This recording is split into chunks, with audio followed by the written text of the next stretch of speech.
সারা ভারতবর্ষে সবচেয়ে ডার্টিয়েস্ট সিটি, সবচেয়ে নোংরা শহরে যে তালিকা প্রকাশ হয়েছিল, আমাদের এই প্রাণের শহর আসানসোল তার মধ্যে স্থান পেয়েছিল।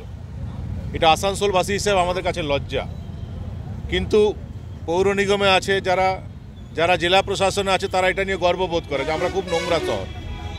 আমরা বারবার বলা সত্ত্বেও পৌর নিগম বা জেলা প্রশাসনের তরফ থেকে কোনো ব্যবস্থা নেওয়া হয়নি, সদর্থক ভূমিকা পালন করা হয়নি।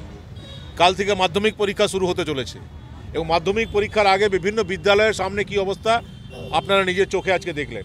তাই আমাদের গ্রিন ভলেন্টিয়ার্স বলে আমাদের যে টিম রেডি করেছিলাম, তারা আজকে নেমেছে বিভিন্ন অঞ্চলে, বিভিন্ন বিদ্যালয়ের সামনে যেখানে মাধ্যমিক পরীক্ষা হবে সেই অঞ্চলগুলো যাতে পরিষ্কার পরিচ্ছন্ন করা যায়, সেখানে যেন ব্লিচিং ছড়ানো যায়, যাতে স্প্রে করা যায়, যাতে ছাত্রছাত্রী যারা পরীক্ষা দিতে আসবে, সমস্ত তৃণমূল কংগ্রেস নেতারা দেখছি ফেসবুকে লিখছেন পরীক্ষা দিতে যারা যাচ্ছেন তাদেরকে শুভেচ্ছা জানাই।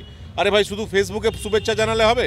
তারা ঠিকভাবে যেন পরীক্ষাটা দিতে পারে, যে বিদ্যালয়ে গিয়ে তারা পরীক্ষা দেবে সেখানে যেন পরিষ্কার পরিচ্ছন্ন থাকে, স্বাস্থ্যজনিত কোনো সমস্যা না হয় সেটা দেখতে হবে। তো সেটা দিকে তাদের নজর নেই।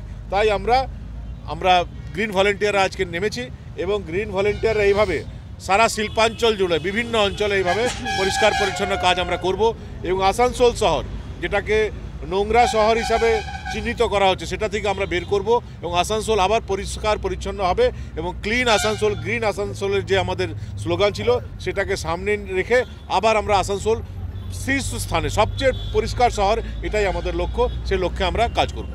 আপনি মেয়র থাকাকালীন মেয়র বলছেন যে চারদিকে নোংরা, তো আমাদের প্রতিটা স্কুলের প্রতিটা বেড, যত রুম আছে ক্লাসরুমগুলো থেকে আরম্ভ করে সব পরিষ্কার পরিচ্ছন্ন কাজ আমাদের 7 দিন আগের থেকে সার্কুলার দিয়েছিল। সেই হিসাবে আমরা সেই সব স্কুলগুলো যেগুলোতে সিট পড়েছে সেগুলো পরিষ্কার পরিচ্ছন্ন করছি।